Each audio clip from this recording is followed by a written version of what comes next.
In this video, we will learn how to print employee badges.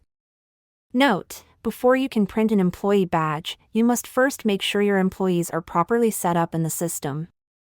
Printing the employee badge. Click on Orders from the main menu.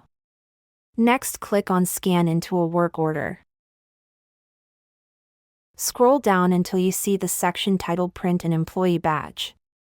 Select the employee from the drop-down list and click on Print Badge. When you click Print Badge, a new browser tab will open and the badge will generate for the employee.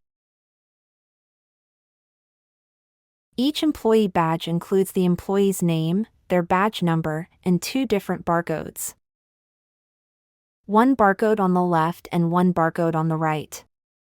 The left barcode is used when the employee clocks into a process and is actively running that operation on the work order. You will see that it is titled Run. The barcode on the right is used when the employee clocks into a process and is setting up the operation on the work order. You will see that it is titled Setup.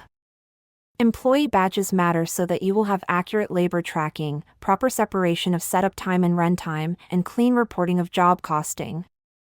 Once printed, the badge can be laminated or placed in a badge holder for daily use on the shop floor.